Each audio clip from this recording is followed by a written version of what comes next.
Hello, ladies and gentlemen. Um, this is Boxing Unlimited here, and today we're going to talk about the fight aftermath of the fight between Ajagba and Martin Bakole. It's in the heavyweight division. Um, this fight is being talked about all the time. People have called Martin Bakole the boogeyman of the heavyweight division, and rightly so at that period. But with two defeats coming on now, obviously, because I call this one defeat against Parker and F. Ajagba, which was actually ruled by the judges to be a draw. I really wonder where the boogeyman is now, because he's no longer the boogeyman. Well, this fight actually, best performance even, because I called the fight and I called it wrongly. I said that Bakole will win by points at the end of the day by decision because of his experience in big fights, because of the people he's met before, But looking at it now, you find out that Ajagba exposed Bakole in several ways.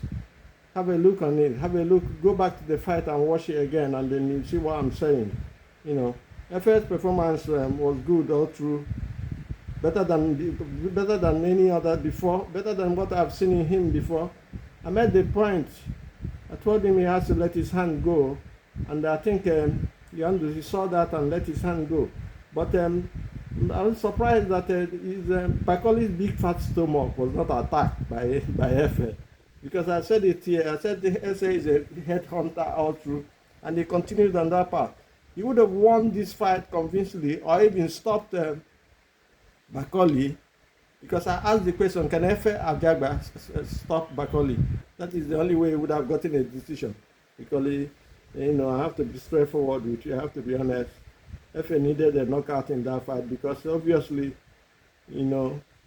Bakole is the inside man, is the establishment man, so to say.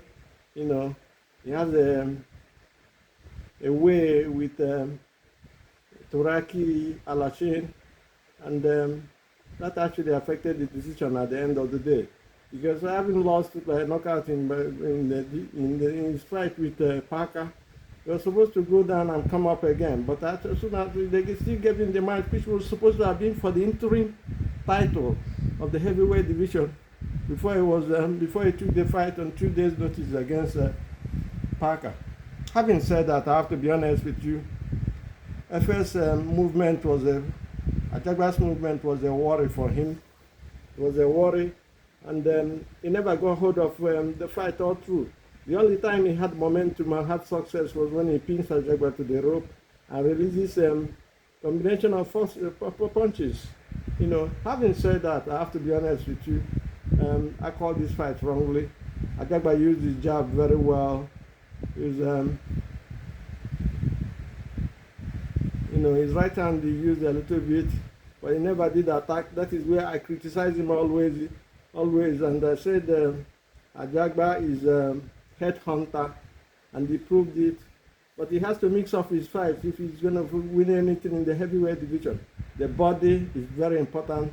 He slows the leg down, because if he had done it because we saw what Ajit Kabaya do to Zhang, did to Sanchez, did to a whole lot of other fighters, with body punches. So body punches is very important in heavyweight division. A lot of people say the heavyweights can take punches to the body. It's not true. It depends on how you attack them. If you attack them straight point to the solar plexus and the liver, they're human beings, even though they're big, and the big fat stomach was there for Efe to attack. But Efe, on the other hand, had other ideas. Well, his ideas worked for him. He followed the game plan they had before the fight. He said he was going to follow the game plan, and he boxed cleverly and tactically and educationally. He came into the fight with the jab and right acrosses.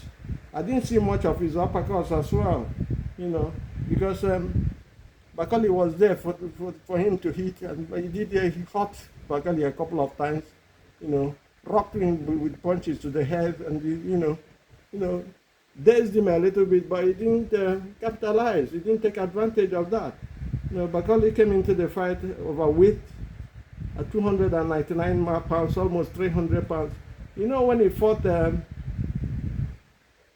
Joseph Parker, he came in at 315 pounds. And then a lot of people said, yeah, because he's not been training. If he was training, he would come down to 280 pounds. But, you know, he trained a couple of months for this fight, and he still turned out to be overweight. And his stomach was up there for you to hit. But Efe didn't take advantage of that. I thought he would take advantage. I made mention in the video I made about Efe and the tactics and the, you know, where I said can Efe Ajagba knock Bakole out. And if he had gone to the stomach, it would have been a different story, because towards the tail end of the fight, which was a 10-rounder, Bakole's strength would have gone if he was attacked in the stomach, because his stomach was fat and big, and you know, it was open for attack. He doesn't move. He's there for you to attack. But if I don't know whether it was their game plan, because the cornerman should have urged him more to attack the body more, because Bakole still had strength towards the end of the fight. If he had attacked his stomach towards in the early rounds, the first stanza of the fight, we would have paid dividends for him towards the end as well. Having said that, I would say that Bakole was slow and predictable as well. Bakole was not able to cut off the ring against Efe. No doubt in my mind about that. We all saw it. I think Efe won the fight. No need, you know, I have to be honest with you, he won the fight. You know, Bakole obviously was a hard job. And they made him look like that, like the boogeyman, but he's no longer the boogeyman. I've said this in my video I made when Ajit Kabayel stopped Zeng. I said Bakole is no longer the boogeyman in the heavyweight division. I said the boogeyman in the heavyweight division is now Ajit Kabayel. If you doubt it, get into the ring and fight with him. We'll see what will happen. You know, he's no longer. If I exposed him in this fight, to be honest with you, I have to be straightforward. You know, the part I asked the question as well before this fight. I said that the fight against Parker, the knockout loss against Parker, will it constitute a problem psychologically for Bakole? And he did, because he's never recovered from that. He's all over, he's in his head. You know, I said it before. He was, however, I think he has underrated Efe. And Efe came out with the best performance of his career since I've been watching him, you know, through the Olympics when he was an amateur, and towards now. The best fight he's had is the fight he had against Bakole, and he was called a draw. Well, I believe he won that for a fight, plain and pump, straightforward. I do not know if there's any rematch clause in the fight. And I did not know whether fans want to see him fight Bakole again. Well, it depends on what the promoters think. I think my time is up here. Please do remember to subscribe with the channel to make the channel grow. And do have a nice day, and God bless.